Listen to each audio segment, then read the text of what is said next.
Você olhando as fezes do paciente, você sabe qual é o problema. O microbioma dessas duas mulheres, por exemplo, é totalmente diferente. Tanto é que, se eu tirar as fezes da mulher magra e injetar, fazer um transplante de fezes, ou se eu fizer da mulher gorda na mulher magra, a mulher magra engorda, da mulher magra na mulher gorda, a mulher gorda engorda, a mulher gorda emagrece. Você quer ver aqui, ó? Olha lá, fizeram isso. Pegaram ratinhos camundongos, pegaram fezes da gorda e injetaram no intestino dos gatinhos. Eles engordaram. Olha que coisa impressionante. Olha lá, eles engordaram. Agora, se você pegar e fizer fezes da magra, eles ficam com o mesmo peso. Se fizer fezes da gorda, eles engordam. Então, uma pessoa obesa, ela tem um microbioma de obesidade. Por isso, muitas vezes, que ela volta a engordar. Ela emagrece, mas ela ficou com o microbioma de gorda. Aí ela volta a engordar. Então, eu tenho que tratar o microbioma para que isso não ocorra. A desbiose intestinal consiste na alteração da microbiota e da mucosa intestinal. O nosso destino é determinado não pelos nossos genes, mas sim pelo nosso microbioma, por incrível que pareça. A interferência é maior do que a própria genética. O Instituto Nacional de Saúde dos Estados Unidos confirmou recentemente que, embora o ser humano tenha apenas 23 mil genes funcionais, o microbioma humano possui em torno de 8 milhões de genes, 348 vezes maior, ou seja, 34.800% a mais. Isso é o chamado NIH Human Microbiome Project. Se quisermos saúde e longevidade, temos que comer, não por nós, mas sim pelo nosso microbioma. Comer pelo nosso microbioma quer dizer que nós temos que fazer uso de alguma coisa que é fermentado na nossa alimentação. Todos os lugares onde tem muitos longevos, gente que vive muito, existe uma comida especial que é fermentada. Então isso aí está uma grande dica para você aí. Qual é o fermentado que você vai usar, você vai decidir, mas tem que ter um. As bactérias da microbiota e as mitocôndrias são provenientes da mãe. O pai não tem participação nisso. Então, a microbiota veio da sua mãe, da vagina dela e do seio, quando você mamou. E as mitocôndrias também não são do seu pai. As mitocôndrias do seu pai nem entraram no óvulo. Então a microbiota e a mitocôndria, ou seja, a sua imunidade e a sua energia vieram da sua mãe. É interessante isso, né? Sua mãe contribuiu muito mais pelo que você é do que o seu pai. Isso é muito importante você entender em biologia. Os centenários, aqueles que vivem mais de 100 anos, possuem uma microbiota de uma pessoa de 30. Hoje nós podemos pegar uma pessoa, nós pegamos as fezes de um indivíduo de 90 anos, pegamos as fezes de um jovem de 20 e analisamos.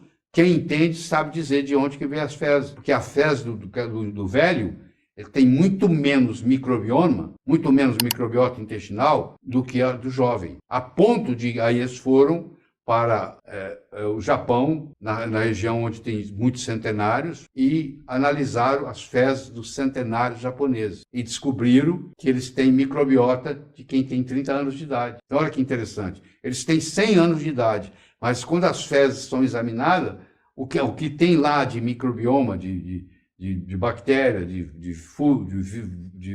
vírus, de fungo, é parecido com uma pessoa de 30 anos. Então, um jeito de você rejuvenescer é rejuvenescer o seu microbioma, que vai ter consequência no seu corpo. Qual é a idade do seu microbioma? Eu pergunto para você. Se você não faz uso de nada fermentado, se você passou por um tratamento de antibióticos, às vezes você faz um tratamento de antibiótico, você leva 1, 2, 3, 4 anos para se recuperar, voltar a ser quem você era, porque você destruiu parte do seu microbioma, porque o antibiótico destrói o microbioma. O glifosato, que é um herbicida antibiótico, é um antibiótico que destrói a microbiota e causa bloqueio na absorção de triptofano e fenilalanina. Então, se você está comendo um alimento que não é orgânico, que provavelmente tem glifosato, que acaba sobrando no alimento, você pode resultar disso um quadro de depressão. Por que depressão? Porque você não vai absorver triptofano e, consequentemente, você não vai ter serotonina, e de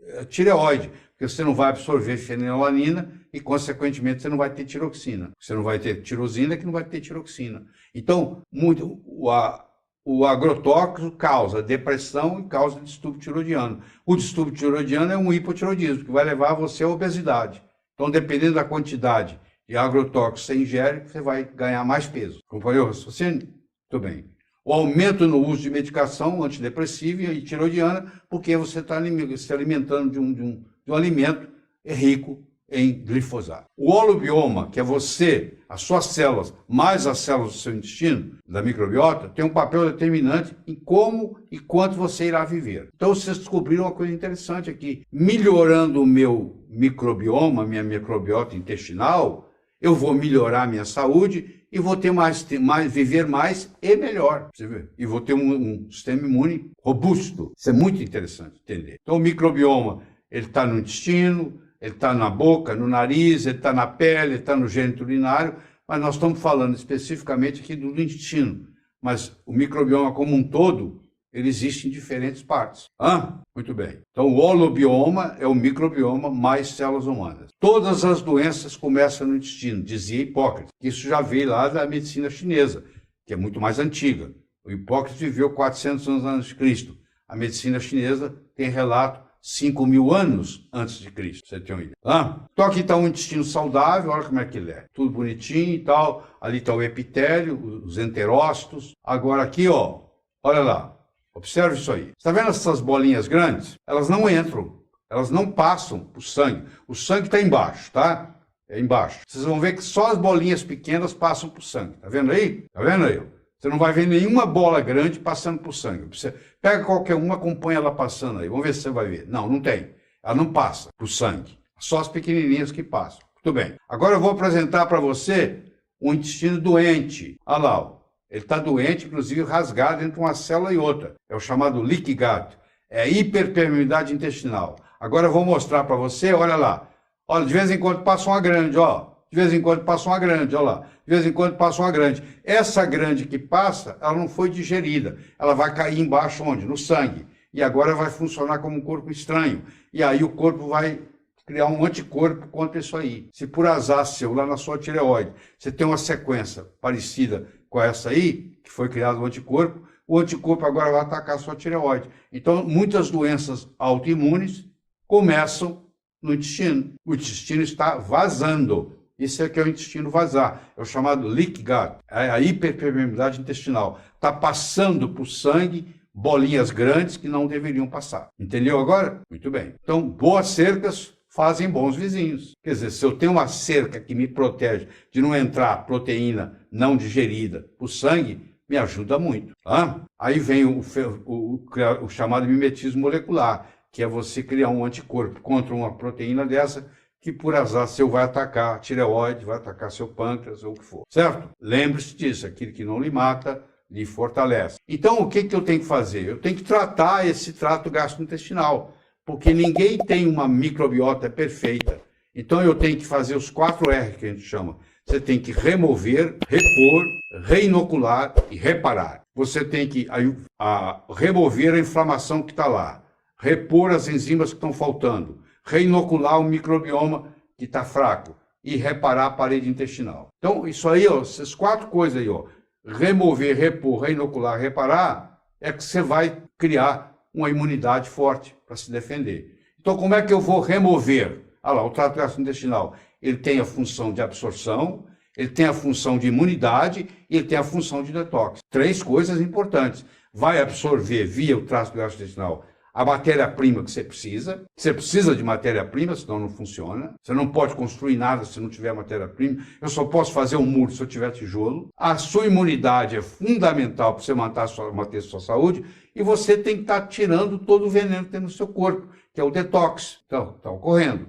Então, como é que eu vou remover? Eu vou remover o glúten, eu vou remover o leite, eu vou remover derivados, eu vou remover antibiótico, anti-inflamatórios, o paracetamol, que é o Tilenol, faz mal, inibidores da bomba de próton, omeprazol. Eu tenho que remover isso da sua vida. Eu tenho que pedir você para não comer glúten, que significa não ingerir trigo, na forma de pão, na forma de macarrão, o que for. Hoje você tem pão sem glúten, você tem macarrão sem glúten. Evitar ao máximo tomar antibiótico, evitar ao máximo tomar anti-inflamatório, evitar ao máximo tomar analgésico como o Tilenol, porque tudo isso, ou o omeprazol, tudo isso vai danificar o seu intestino. Então isso eu tenho que remover. O que eu tenho que repor? À medida que os anos vão passando, eu vou perdendo a minha capacidade enzimática. Então eu tenho que acrescentar, repor enzima digestiva, prefiro usar vinagre na minha alimentação, na minha comida, que ajuda muito, cloridrato de betaína, zinco. Então tem muita coisa para ser reposta aí, para melhorar a microbiota intestinal. Eu tenho que reinocular o quê? Os micróbios benéficos, que é o chamado vegetal fermentado, a fibra, o pré-biótico, o probiótico. Posso fazer uso de cepas de probiótico, lactobacilos, bifidobactério. Então você conversa com o seu médico aí, como é que você vai fazer essa reinoculação para poder restabelecer. E finalmente você vai... Aí aqui, ó.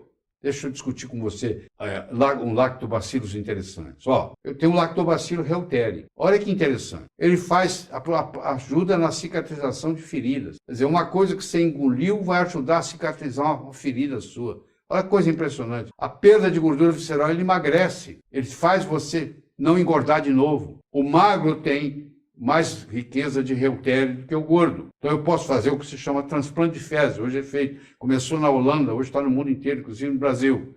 Você tira as fezes de uma pessoa saudável, injeta no ânus, no reto de uma pessoa doente. Chama transplante de fezes. Tá? Perda de gordura visceral, crescimento de cabelo. Olha, o reuteri no intestino faz seu cabelo crescer mais.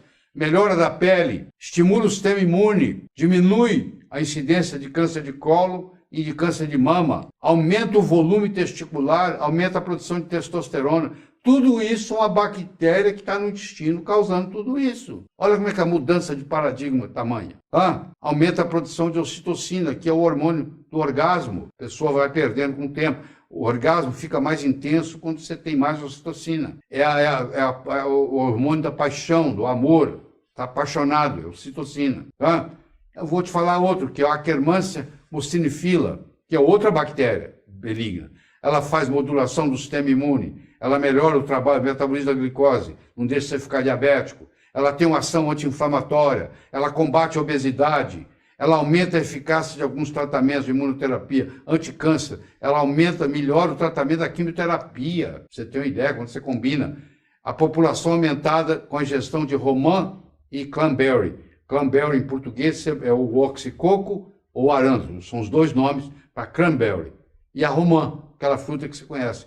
A ingestão de romã e de cranberry aumenta a população de Akkermansia mucinifila no intestino. Tá? E finalmente eu vou reparar. A rotatividade é de 5 dias, ou seja, reparar é muito rápido, porque em 5 dias eu tenho células novas. Eu posso usar curcumina, N-acetilcisteína, zinco-carnosina, glutationa, L-glutaminas, vitaminas A, C, E, D3, clorela. Então tá aí para você ver muitos modos de você reparar a parede intestinal. Então olha lá, aqui estão os quatro. Eu vou remover o processo inflamatório, eu vou repor enzimas, eu vou reinocular microbioma novo, novas lactobacilos e bifidobactéria, e vou reparar a parede intestinal. E com isso, o que eu faço? Com isso eu estou fortalecendo o meu sistema imune. Mostre-me um paciente com doença crônica e eu vou lhe demonstrar que esse indivíduo é portador de uma desbiose intestinal. Garantido, tá? Toda e qualquer antibiótico-terapia enfraquece o sistema imune e predispõe ao desenvolvimento de doenças crônicas degenerativas. Procure evitar ao máximo o uso de antibióticos. A maioria dos antibióticos usados não deveria estar sendo usado. É inadequado. Antibiótico quer dizer contra a vida. Probiótico quer dizer a favor da vida. Eu tenho que ingerir mais probióticos e menos antibióticos, certo? A mucosa intestinal, onde os probióticos habitam, é o tecido corporal com maior capacidade de regeneração. Você muda a cada 5 dias, você muda a mucosa intestinal. Então, se você tem uma mucosa intestinal ruim e você tem o microbioma apropriado que você está tomando, em 5 dias já começa a melhora da história. Muito bom, né? A microbiota intestinal, o novo órgão virtual do corpo humano, responsável pela integridade imunológica do organismo. É o seu ecossistema pessoal. Então, a Organização Mundial de Saúde, há poucos anos atrás, diz, o ser humano tem mais um órgão. É um órgão virtual, mas é um órgão. Ele se chama microbioma intestinal, agora chamado de microbioma intestinal. Tá? Então você imagina aqui uma floresta tropical, ela vive por si só, ela não precisa de chuva, ela vive do orvalho, é o suficiente para ela permanecer nesse ecossistema aí. Agora você imagina que isso chama eubiose. Você compara isso aí com o intestino saudável, entendeu? É um ecossistema. O orvalho é o suficiente, não precisa nem chover. Agora, aqui houve uma queimada, é uma desbiose. Após uma queimada, que queimada é essa? Uma série de antibióticos. Pegou aquela situação que estava lá e transformou nisso aqui, ó. Isso é o que sobrou. Então a diferença é muito grande, porque agora você mudou a ecologia. Agora começa a vir para aí coisa que não pertencia, que não desenvolveria aqui. Se eu cortar todas as árvores da floresta amazônica, eu não preciso convidar as onças para ir embora. Onça não vai ficar em deserto. Eu não preciso levar para lá animal de deserto. Eles vão ir lá espontaneamente. Porque quando eu mudo a ecologia, eu mudo o que está lá. Então, quando eu queimei essa floresta e fiz ela um deserto, agora vão aparecer animais de deserto, como é o Crucis difficile, a Canda albica, o Helicobacter pylori. Está me dizendo o seguinte: eu estou morando aqui porque agora o ambiente aqui é propício para mim. Não era quando estava a eubiose, mas agora tem desbiose. Entendeu? É mais ou menos assim, certo? Então, olha a diferença entre o esquerdo e o direito. Aí, mesmo que você replantou, nunca vai chegar àquilo que é, a não ser que você saiba fazer o replante certo, certo? Então, você tem que passar a valorizar mais o seu microbioma, porque você quer viver bem, você tem que comer, não para você, mas pelo seu microbioma. Aí é que está o segredo. E você vê isso no cocô. Nós podemos falar sobre cocô aqui horas e horas. Você está vendo que tem 7 tipos de cocô? Isso é a classificação da Universidade de Bristol, na Inglaterra. O ideal é o 4. Está vendo? O 4 lá parece uma banana. Você já viu um animal que está saudável defecar? Quando ele termina, o ânus dele está limpinho. Ele não precisa usar papel higiênico. Um leão não precisa usar papel higiênico. Uma girafa não precisa. E o ânus está limpo. Entendeu? Porque eles têm uma consistência nas fezes que não suja o ânus. O seu animal de estimação, se ele está sendo alimentado certo, quando ele termina de fazer cocô, ele não precisa limpar o ânus, é limpinho. Então, o ideal, para você saber se você está bem, é quando você passa o papel higiênico, não sai nada. Você só faz para conferir. Tenho que limpar. Isso é difícil, chegar num ponto desse. São anos de dedicação. Mas isso tem toda uma ciência sobre isso. Você olhando as fezes do paciente, você sabe qual é o problema. Então, qual é a sua meta? Sua meta é ter o número 4. O chamado de 2 vai virar 4, agora eu vou fazer 4. Entendeu? Então, você olha a classificação de Bristol aí na internet, você vai ver. Você está vendo que tem 7 tipos de cocô? Isso é a classificação da Universidade de Bristol, na Inglaterra. O ideal é o 4. Está vendo? O 4 lá parece uma banana. Você já viu um animal que está saudável defecar? Quando ele termina, o ânus dele está limpinho. Ele não precisa usar papel higiênico. Um leão não precisa usar papel higiênico. Uma girafa não precisa. E o ânus está limpo. Entendeu? Porque eles têm uma consistência nas fezes que não suja o ânus. O seu animal de estimação, se ele está sendo alimentado certo, quando ele termina de fazer cocô, ele não precisa limpar o ânus, é limpinho. Então, o ideal, para você saber se você está bem, é quando você passa o papel higiênico e não sai nada. Você só faz para conferir. Tenho que limpar. Isso é difícil, chegar num ponto desse. São anos de dedicação. Mas isso tem toda uma ciência sobre isso. Você olhando as fezes do paciente, você sabe qual é o problema. Então, qual é a sua meta? Sua meta é ter o número 4.